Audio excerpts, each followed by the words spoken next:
After bail was granted to Kuldeep Singh Sengar in the Unnao rape case by the Delhi High Court, now the survivor has vowed to take this fight to the apex court. In an exclusive conversation with India Today, the survivor expressed disappointment over the judgment and said that it has broken the morale of women.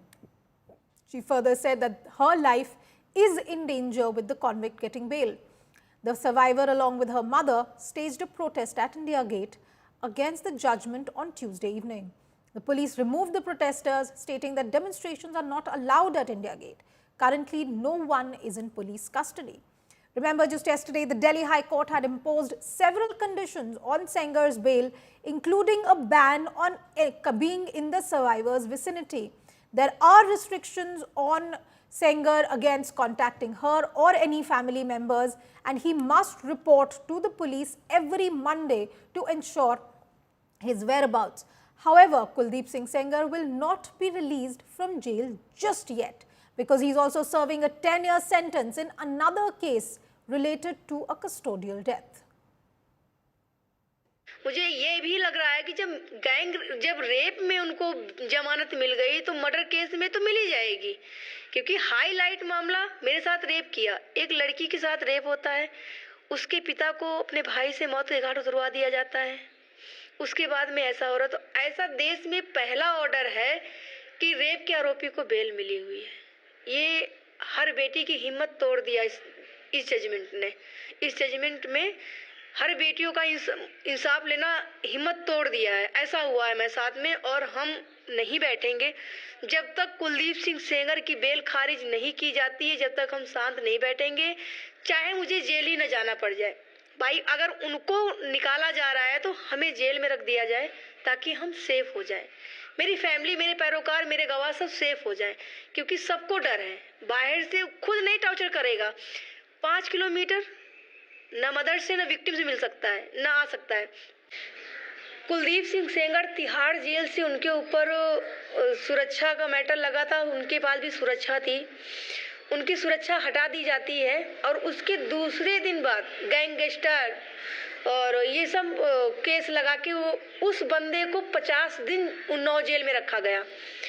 उसे current लगाया गया heater में। मुझसे बताए वो कि आप, मेरे साथ ऐसा ऐसा हुआ है बहन। हमने कहा कि ठीक है, मैं आगे जाऊंगी आपके लिए, क्योंकि आपने मेरे पापा के केस में गवाही दिया है। जो लोग नहीं दिए हैं वो आपने सीबीआई और कोर्ट को दिया है।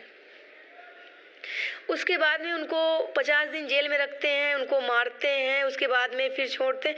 और कुलदीप सिंह सेंगर इशारा किए हैं जेल से, उनका वकील अवधेश सिंह खिलाफ पार्टी के, उन्होंने किया है सब कुछ। ऐसा क्यों? ऐसे रेप के आरोपी को अगर बेल दे दी जाती है, जमानत मिल जाती है, तो और कैसे हम सुरक्षित रहेंगे? मेरे पास बस उनके वकील यही बोलेंगे कि सुरक्षा का हवाला देते हैं कि सीआरपीएफ की सुरक्षा, सीआरपीएफ की सुरक्षा। भाई, पहले बात, मेरे चाचा की बेल खारिज हो गई उन्नाव से, लखनऊ से, कहीं से भी खारिज हुई है, मैं ये सुनने में आया। उसके बाद में परिवार की, पैरोकार, गवाहों की सुरक्षा हटाई गई। उसके बाद में बहस हुई, मैं बहस में बराबर जाती रही, मुझे न्याय नहीं मिला। मुझे पूरा भरोसा है, आंख बंद करके भरोसा है कि मुझे सुप्रीम कोर्ट से न्याय मिलेगा। हमको उम्मीद नहीं है सर। जब जज ने दो जज मिलके उनको बेल दे दिया है सर, मेरे देवर को अंदर कर रखे, मेरी सिक्योरिटी भी हटा दिया, सब तन की हटा दिया। मेरे बच्चन का खतरा है सर।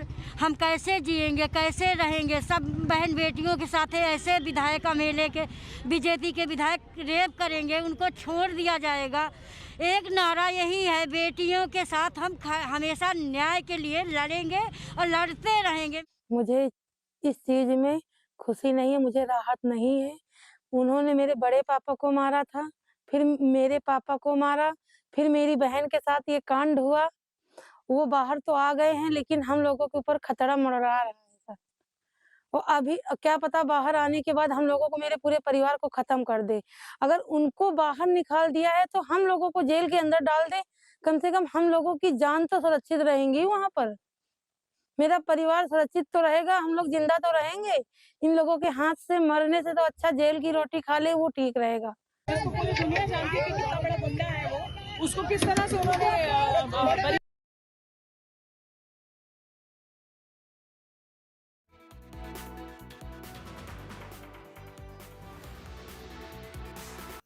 मुझे इस चीज़ में खुशी नहीं है, मुझे राहत नहीं है। उन्होंने मेरे बड़े पापा को मारा था, फिर मेरे पापा को मारा, फिर मेरी बहन के साथ ये कांड हुआ। वो बाहर तो आ गए हैं, लेकिन हम लोगों के ऊपर खतरा मंडरा रहा है सर। कोर्ट को इस पे निष्पक्ष सुनवाई करनी चाहिए, विक्टिम को भी देखते हुए कि उसके साथ क्या हुआ है। बाकी बेल तो बिल्कुल नहीं होनी चाहिए।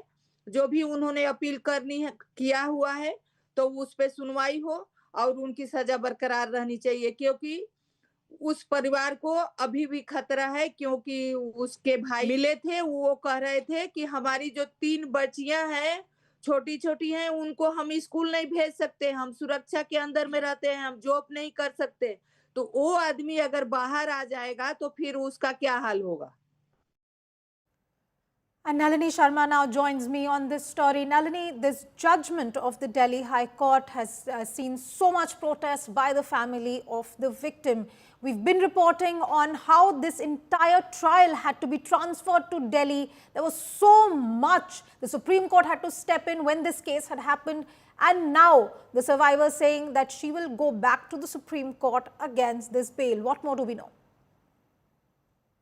Well, Anisha, the bail that has been granted, rather the sentence of Kuldeep Singh Sengar that has been suspended by the Delhi High Court, has been done largely on a very technical ground, which is essentially what the definition of a public servant is. So what the Delhi High Court has said is that under POCSO Act, under which he has been convicted for aggravated sexual assault by a public servant, an MLA does not fall under the definition of a public servant, because the definition has to be derived either from the IPC or the CRPC or the Juvenile Justice Act. What the trial court did while giving its judgment is derive the definition for public servant from the Prevention of Corruption Act, which is not something that could have been done in this case, is what the Delhi High Court has said. So it's largely on a technical ground on which the Delhi High Court has granted bail, stating that since he doesn't qualify as a public servant, he cannot be convicted of an offense of aggravated sexual assault by a public servant, and hence his sentence is suspended during the time that his larger appeal challenging the conviction is still pending before the High Court.